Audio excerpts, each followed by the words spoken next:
বাংলা ইন্ডাস্ট্রির বুকে highest grossing cinema বা হাইয়েস্ট বক্স অফিস সিনেমা যেগুলো রয়েছে তার মধ্যে প্রথম তিনটে নাম হচ্ছে দেবের সিনেমা, আমরা সেটা সবাই জানি। অ্যামাজন অ্যাডভেঞ্চার, চাঁদের পাহাড় এবং প্রজাপতি, তিনটেতেই দেবের নাম রয়েছে। এর মধ্যে দুটো এসবিএফ এর সঙ্গে এবং আরেকটা হচ্ছে দেবের নিজস্ব প্রোডাকশন হাউস থেকে। তো দেব বাংলা বলাতে পারে বিগেস্ট বক্স অফিস রুলার, এই নিয়ে তো কোনো সমস্যা নেই, এই নিয়ে কোনো সন্দেহ নেই। তো এই লিস্টে তিনটে নাম রয়েছে, কিন্তু যা মনে হচ্ছে মোটামুটি 2024-25 শেষ হওয়ার পর, অন্তত যদি 25টা আমি ধরি, তাহলে কিন্তু আমার মনে হয় দেবের এই লিস্টে আরও দু তিনটে সিনেমার নাম বাড়বে। যেখানে প্রথম 5-6টা সিনেমাতে হয়তো দেখা যাবে দেবই মানে সব থেকে বেশি বক্স অফিস কালেকশন দিয়েছে, অলরেডি তিনটে রয়েছে, দেখা যাবে পরপর 6টা সিনেমার নাম হয়তো দেবদার রয়েছে।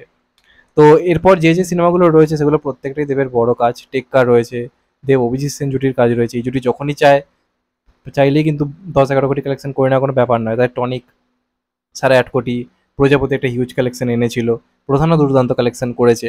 তো ব্যাক টু ব্যাক হিট মেশিনের হিট দেওয়া তো চলছে, এই নিয়ে কোনো প্রবলেমই নেই।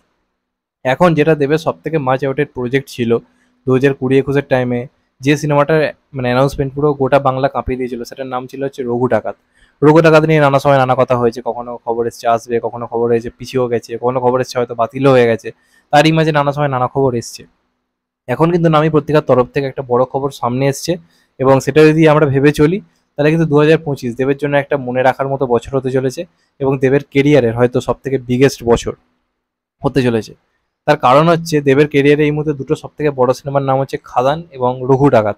এর মধ্যে খাদান এই বছর আসার কথা থাকলেও 99% চান্স রয়েছে যে এই বছর আসবে না, কারণ এখনো অবধি মানে শুটিং বাকি রয়েছে, থার্ড শিডিউলে শুটিং ভোটের পর হবে, ইত্যাদি নানা রকম ব্যাপার রয়েছে। এবং তারপর দেব তো মোটামুটি অভিজিৎ সেনের সিনেমাটা শুটিং স্টার্ট করে দেবে, তো যে কারণে খাদান এই বছর আসা জাস্ট মানে নাথিং টু ইম্পসিবল, এরকম একটা ব্যাপার রয়েছে।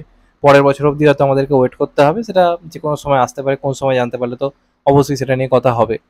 এখন কথা বলবো রঘু ডাকাত নিয়ে। রঘু ডাকাত সংক্রান্ত বড় আপডেটের মধ্যে প্রথম যেটা হচ্ছে, রঘু ডাকাত দেব লম্বা চুল নিয়ে ফিরছে। আমরা অনেকদিনকে দেবের এই যে নস্টালজিক যে লম্বা চুল অনেকদিন দেখতে পাইনি, বহুদিন দেখা যায়নি যে দেবের চুল উঠছে, লম্বা চুল উঠছে, ছুটছে, এরকম ভাবে দেখা যায়নি।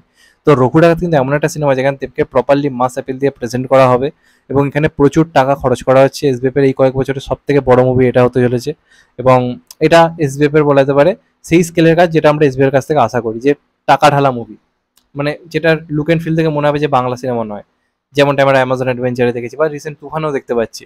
তো সেই জিনিসটা কিন্তু এই সিনেমাটার মধ্যেও থাকবে, প্রচুর টাকা ঢালা হচ্ছে এবং দেব এসবিএফ দুজন মিলেই কাজটা আনবে, এই নিয়ে কোনো সন্দেহ নেই।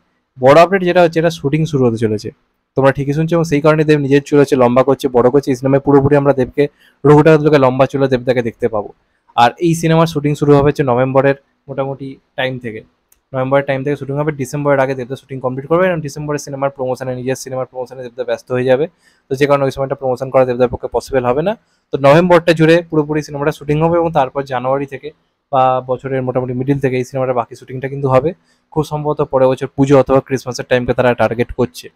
এবার দেখা যাক শেষ পর্যন্ত কি হয়। এটা দেবার এসবিএফ এর বলা যেতে পারে মোস্ট অ্যাম্বিশিয়াস প্রজেক্ট, এবং অ্যামাজন অ্যাডভেঞ্চারের পর এটা দেবের কেরিয়ারের সব থেকে বিগ বাজেট মুভি হতে চলেছে। প্রচুর টাকা ঢালা হচ্ছে সিনেমার পিছনে। এবার দেখা যাক যে বক্স অফিস অ্যামাজন অ্যাডভেঞ্চার, চাঁদের পাহাড়, প্রজাপতি এগুলো আনতে পেরেছে, সেই বক্স অফিস রঘু ডাকাত আনতে পারে কিনা। কারণ রঘু ডাকাত আজকে যদি একটা বিরাট কালেকশন করে তাহলে ইন্ডাস্ট্রি অনেক অনেক বছর এগিয়ে যাবে। এবার দেখা যাক শেষ পর্যন্ত কি হয়, তার আগে তো খাদানোও রয়েছে। তো এই ছিল আজকের আপডেট রঘু ডাকাত সংক্রান্ত। চাইবো মন থেকে এবার কাজটা হোক। মাঝখানে খবর আসছিল বাতিল হয়ে যাবে, সেখান থেকে যে শুটিং এর পর্যায়ে যাচ্ছে, এর থেকে বড় আর কি হতে পারে, এবং এটা নামী পত্রিকার তরফ থেকেই জানানো হয়েছে। তার সঙ্গে সঙ্গে আমরা লম্বা চুলা দেবদাকে পাবো, প্লাস দেবদার রঘু ডাকাত, এটা ভাবলেই তো গায়ে কাটা দিচ্ছে। এবং আমি তো শিওর, যেহেতু ধ্রুব ব্যানার্জি পরিচালক, কাস্টিংও অনেক রকম চমক থাকবে। এখন আমরা দেবকে নিয়ে নাচ্ছি, দেখা যাবে কাস্টিং আরও হয়তো বড় বড় নাম কিছু রয়েছে। তো দেখা যাক শেষ পর্যন্ত কি হয়। এটাই ছিল আজকে সব থেকে বড় আপডেট। চ্যানেলটা নতুন হলে চ্যানেলটা সাবস্ক্রাইব করে দিও অ্যান্ড কেটে দেবে লাইক। ভালো থেকো সবাই, টেক কেয়ার, নমস্কার, আবার দেখা হবে। এখন তো ভাই টেক কেয়ার, সবাই ভালো থেকো, সুস্থ থেকো, নমস্কার, আবার দেখা হবে।